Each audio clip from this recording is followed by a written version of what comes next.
ওসমান হাদির সর্বশেষ অবস্থা এবং এর পরবর্তী রাজনৈতিক প্রেক্ষাপট নিয়ে কিছু কথা বলা দরকার।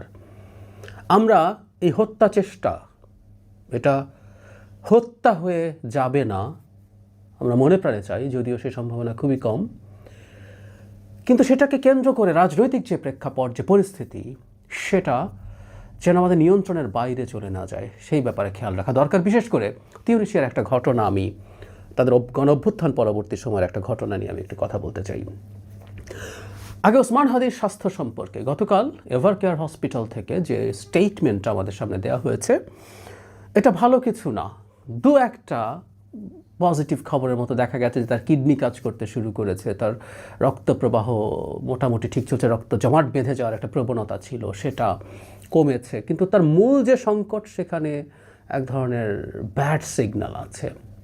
আমরা জানি ওসমান হাদির ব্রেইনের যে অংশটা আমাদের হার্ট এবং লাংস, এই যে ইনভলান্টারিলি যেটা কাজ করে যায়, সেটা নিয়ন্ত্রণের যে সেন্টারটা, এটাকে ব্রেন স্টেম বলে। বুলেটটা কানের পাশ দিয়ে ঢুকে ব্রেন স্টেমে ইনজুরি করেছে এবং অন্যদিক দিয়ে বেরিয়ে গেছে।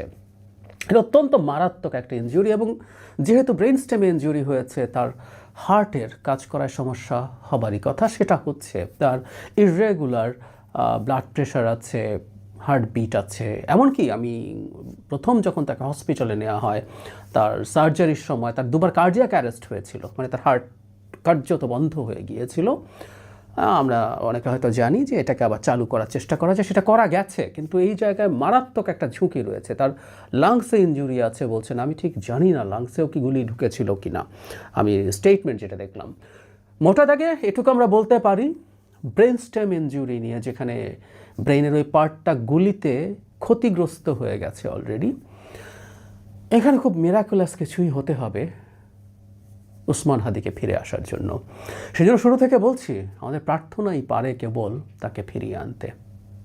এছাড়া এর বাইরে সাপোর্টিভ যে ট্রিটমেন্ট দেওয়ার আছে, তার স্কালের একটা অংশ খুলে ফেলা হয়েছে। আমরা জানি ব্রেইনের ইনজুরি হলে যেটা হয়, ব্লিডিং হয় বা ব্রেন নিজে ইনফ্লামেশনের কারণে ফুলে উঠতে থাকে, তখন যেহেতু হার্টটা শক্ত, আমাদের স্কিনে যদি কোনো কিছু ফুলে ওঠে, রক্ত জমাট, তা স্কিন বাইরে প্রসারিত হতে পারে, কিন্তু ব্রেইনের ক্ষেত্রে মূল প্রবলেমটা হচ্ছে তো বাইরে আর যেতে পারে না, ফলে প্রেশারটা ব্রেইনের ওপরে পড়তে থাকে। সেই কারণে খুলিটা খুলে আলাদা জায়গায় রাখা আছে, যাতে ব্রেইন ওই স্পেসটা পায়, এক্সট্রা প্রেশার না পড়ে। এগুলো সবই সাপোর্টিভ ট্রিটমেন্ট। ইনফ্যাক্ট হসপিটাল থেকেও তাই বলা হয়েছে, এই সময় সাপোর্টিভ ট্রিটমেন্ট দেওয়া ছাড়া আসলে তেমন কিছু করার নেই, তাই করা হচ্ছে। এবং উনি যদি রিকভার করেন, সেভাবে রিকভার করে উঠবেন, সম্ভাবনা খুবই কম। কিন্তু আমরা এই কম সম্ভাবনাটাও সফল হোক, এই সম্ভাবনাটাও বাস্তব হয়ে উঠুক, আমরা কায় মনোবককে চাই, প্রার্থনা করি হাদি ফিরে আসুন। হাদিকে ফিরে আসতে হবে। মিরাকল ঘটে না তা না, মিরাকল ঘটে। চিকিৎসাবিদ্যাতেও বহু ক্ষেত্রেই মিরাকল ঘটে, আমরা সেই একটা মিরাকলের প্রতীক্ষায় আছি। যে কথাটা এখন বলছিলাম, এর পরবর্তী রাজনৈতিক প্রেক্ষাপট নিয়ে একটা খুবই বড় আশঙ্কার জায়গা আছে, আবার একটা আশাও আমরা খানিকটা দেখতে পেয়েছি। সেই আশাটাও আমাদেরকে ধরতে হবে এবং এই আশাগুলো ছড়িয়ে দিতে হবে। গণঅভ্যুত্থান পরবর্তী সময়ে আমি প্রায় বলি যে বাংলাদেশের জার্নিটা অনেক ক্ষেত্রে তিউনিসিয়ার সাথে মিল আছে। তিউনিসিয়ার একটা ঘটনা একটু উল্লেখ করতে চাই। তিউনিসিয়াতে ইভেন সংবিধান কেমন হবে, তারা নতুন সংবিধান লিখেছে, সেটা নিয়েও দীর্ঘদিন বিবাদমান রাজনৈতিক দলগুলোর মধ্যে সংঘাত তৈরি হয়েছিল। একটা পর্যায়ে সব বন্ধ হয়ে গিয়েছিল। তখন আমরা জানি 4টা গ্রুপ মিলে বিভিন্ন রকম পেশাজীবীদের একটা আলোচনার সূচনা করে, ডায়ালগ কোয়ার্টেট বলে। তারা সেটা অ্যাপারেন্টলি সফলভাবে, অ্যাপারেন্টলি বলছি কারণ শেষ পর্যন্ত এটা সাস্টেনেবল হয়নি, এটা শান্তি নিশ্চিত করা। ইভেন তারা শান্তিতে নোবেল পেয়েছিলেন সেই ডায়ালগ কোয়ার্টেট।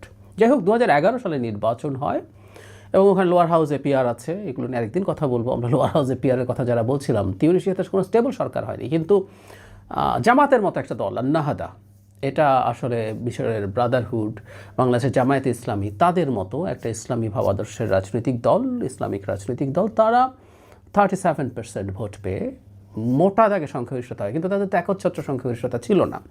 সেই দলটা মানে সরকার তৈরি করার পরও বেশ দুর্বল ছিল। 2013 সালে সাকরি বিলাইদ এবং মোহাম্মদ ব্রাহমি নামে দুজন তাদের বিরোধী পলিটিশিয়ান, তাদের দুটো দল আছে এবং তারা লিবারেল ডেমোক্র্যাট, বাম, এরকম তারা খুবই কঠোর সমালোচক ছিলেন আন্না হাদার। এবং যখন খুবই ইন্টারেস্টিংলি বাইকে করে এসে এই দুইজনকে হত্যা করা হয়, হত্যা করার সাথে সাথে বিরোধীরা আন্না হাদারকে এটার জন্য দায়ী করে এবং তীব্র আন্দোলন শুরু হয় সেই সরকারের বিরুদ্ধে এবং শেষ পর্যন্ত আন্না হাদারকে রিজাইন করতে হয়। আন্না হাদা বা এন্না হাদা এরকম উচ্চারণ, যাই হোক, তাদেরকে রিজাইন করতে হয়। এন্না হাদা পার্টি যখন রিজাইন করে তারপর থেকে তিউনিসিয়া ক্রমাগত অস্থিরতার মধ্যে ঢুকতে ঢুকতে আজকে তাদের অবস্থা বেশ খারাপ। এই মুহূর্তের প্রেসিডেন্ট কাইস সাইদ প্রায় বেনালিতে পরিণত হয়েছেন। প্রায় বলছি, এখনও পুরোপুরি না, কিন্তু এখন আবার তিনি প্রায় সব ধরনের অথরিটারিয়ান চরিত্র ধারণ করছেন। তার মানে যেটা বলছে, একটা রাজনৈতিক হত্যাকাণ্ড এই ধরনের ঘটনার পর বিশেষ করে বিবাদমান এরা কিন্তু প্রত্যেকে, যারা বিবাদে জড়ালো এরা প্রত্যেকেই বেনালির বিরুদ্ধে একসাথে লড়াই করেছে। যদিও ডিফারেন্স হচ্ছে ওখানে নির্বাচনটা হয়ে গিয়েছিল, আমাদের হয়নি। এবারও এই ঘটনা ঘটার সাথে সাথে জামায়াতের দিক থেকে বিশেষ করে বিএনপির দিকে এটার অঙ্গুলি নির্দেশ করার প্রবণতা ছিল এবং ডাকসু ভিপি জনাব সাদিক কায়েমের একটা স্ট্যাটাস খুবই ইঙ্গিতপূর্ণ ছিল। অনেকে বলছেন যে এটা জনাব মির্জা আব্বাসের দিকে ইন্ডিকেট করা ছিল। পরবর্তীতে আবার একটা এআই জেনারেটেড ছবি দেখা গেল যে সাসপেক্টেড যে হত্যাকারী তার সাথে সাদিক কায়েমের একটা ছবি, এবং সেটা নিয়ে জনাব রুহুল কবির রিজভী কিছু কথা বলেছিলেন।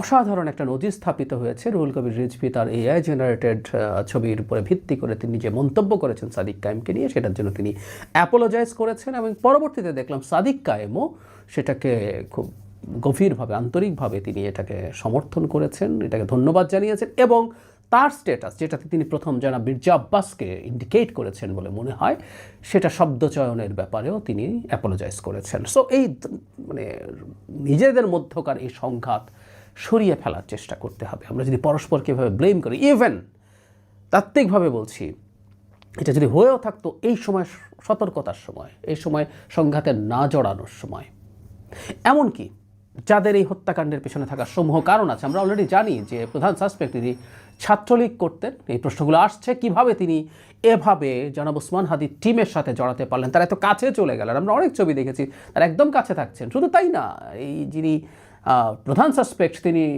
ডাকাতির দায়ে ধরা পড়েছিলেন এই শেখ হাসিনার পতন এবং পালিয়ে যাওয়ার পর। এরকম একজন মানুষও ওখানে কীভাবে ভিড়তে পারলেন জানি না। যাই হোক, আওয়ামী লীগ, ছাত্রলীগ এটার সাথেও যদি জড়িত থাকে, এমন কি আওয়ামী লীগ প্রশ্নটাও আমরা কীভাবে হ্যান্ডেল করব, কীভাবে ডিল করব, এই ব্যাপারে খুবই সফিস্টিকেশন ইজ মাস্ট। আমরা জানি আওয়ামী লীগ এ ধরনের ঘটনা আরও ঘটানোর চেষ্টা করতে পারে। আমি যখন এই ভিডিও রেকর্ড করছি তখন একটা নিউজ দেখলাম, তখন মেইন স্ট্রিমে আসেনি, যে ওসমান হাদির পরে হামলার প্রতিবাদে মানববন্ধন থেকে ফেরার সময় দুজনকে কোপানো হয়েছে। এর বাইরে ঢাকায় ককটেল বিস্ফোরণ হচ্ছে, বাসে আগুন দেওয়া হচ্ছে, একটা অস্থিরতা তৈরির চেষ্টা বা প্রবণতা আছে। কেউ কেউ আওয়ামী লীগের ওপর কী কী করতে হবে এই ধরনের আলাপ টালাপ করছেন। আমি প্রথম ভিডিওতেই বলেছি, এই ধরনের ঘটনা ঘটানোর চেষ্টা আওয়ামী লীগ এমনকি ভারতেরও আছে। ভারতের গোয়েন্দা সংস্থার সাথে জড়িত নয় এটা আমরা বলতে পারি না, কিন্তু এই জিনিসটাও আমরা কিভাবে ডিল করব সেটা খুব সুচিন্তিতভাবে ভেবে দেখতে হবে। আমাদের প্রত্যেকের যে কোনো একটা ভুল, যে কোনো একটা জায়গা থেকে এমন একটা কিছু ট্রিগার্ড হতে পারে যেটা আমাদের মধ্যে এমন সংঘাত তৈরি করলো যে সংঘাত শেষ পর্যন্ত আমাদের নিয়ন্ত্রণের বাইরে চলে গেল, সম্ভাবনা আছে। গণঅভ্যুত্থান পরবর্তী সময়ে মধ্যপ্রাচ্যের আরব স্প্রিং 5-6টা দেশে হয়েছে। দুটো দেশ সফল হয়েছে সরকারকে দ্রুত ফেলে দিতে, তিউনিসিয়া এবং মিশর। মিশরে পূর্ণ সামরিক শাসন, এই যে বললাম, তিউনিসিয়াতে আবার একটা অথরিটারিয়ান সরকার এসে গেছে প্রায়। কারণ গণতান্ত্রিক ব্যবস্থার মধ্যে কাজ করতে গিয়ে দলগুলো পরস্পরের বিরুদ্ধে এমন সংঘাতে জড়িয়েছে সেটা শেষ পর্যন্ত মানুষের আস্থাই নষ্ট করে দিয়েছে। কিন্তু আমরা যেটাকে আরও বেশি ভয় পাই, অন্তত 3টা দেশে গৃহযুদ্ধে শুরু হয়ে গেছে, সরকারের পতন তাৎক্ষণিকভাবে হয়নি, দেশগুলো ছারখার হয়ে গেছে। লিবিয়া, সিরিয়া, ইয়েমেন, মানে ধ্বংসপ্রাপ্ত হয়েছে দেশগুলো। এমনকি যেটা হয় এ ধরনের গৃহযুদ্ধের পরিস্থিতিতে প্রচুর ইন্টারন্যাশনাল খেলোয়াড় এসে ঢুকে পড়ার সম্ভাবনা থাকে 3টা দেশেই। বিশেষ করে সিরিয়া জিওপলিটিক্যাল গেম কত ডাইমেনশনাল হয়েছে সেটা তো আমরা দেখেছি। ফলে খুব সতর্ক আমাদের থাকতে হবে। আওয়ামী লীগ এটার সাথে জড়িত থাকবে, শেখ হাসিনার প্রকাশ্য আহ্বান আছে, তাদের অন্যান্য বিভিন্ন অ্যাক্টিভিস্টদের আহ্বান আছে। তারপরও বলছি খুব সফিস্টিকেটেড ওয়েতে ডিল করতে হবে। আমরা কিভাবে এই জিনিসগুলো করব, কিভাবে করলে বাংলাদেশের স্থিতিশীলতা নষ্ট না করে, বিশেষ করে আমরা একটা নির্বাচনের দিকে যেহেতু যাচ্ছি, স্থিতিশীলতা রক্ষা করে নির্বাচনটার দিকে যেতে পারি, সেই আলাপটা ক্রমাগত চালিয়ে যেতে হবে। সেইটার জন্য সর্বোচ্চ সংযম দেখিয়ে যেতে হবে। এর বাইরে কোনো অল্টারনেটিভ নাই। আমাদের একটা মাত্র ভুল পদক্ষেপ আমাদের ডিজাস্টার তৈরি করতে পারে। আমাদের যৌক্তিক কারণে ক্ষোভ আছে, দুঃখ আছে, কষ্ট আছে, অনেকের মধ্যে প্রভোগ করতে পারে। কারণ যেটা হয়, দুঃখ, কষ্ট, ক্রোধের মধ্যে এগুলো আমাদের ইড, তো আমাদের ইনবর্ন ইনস্টিংক্ট, সাইকোলজি থেকে ইড বলে, এগুলো উস্কে দেওয়া সোজা। আমরা বসে থাকি এগুলোতে রেসপন্ড করার জন্য। দেয়ার আর সাম পিপল এটা উস্কে দেওয়ার চেষ্টা করে, মনে হবে সে আমার বন্ধু, বাট সবসময় না। আমরা সংযত থাকবো, আমরা সতর্ক থাকব। বিএনপি এবং জামায়াত যে ধরনের সংযমের পরিচয় দিল পরস্পরের প্রতি, সেটাকে আমরা গুরুত্ব দিতে চাই। একই সাথে আবারও বলছি, আওয়ামী লীগের ব্যাপারেও আমরা কিভাবে ডিল করব, কিভাবে জিনিসগুলো এগিয়ে নেব, খুব শান্তমতায় ভেবেচিন্তে সিদ্ধান্ত নিতে হবে। আমরা খুবই খুবই খুবই জটিল একটা ক্রান্তি লগ্নে আছি, এটা ভুললে চলবে না।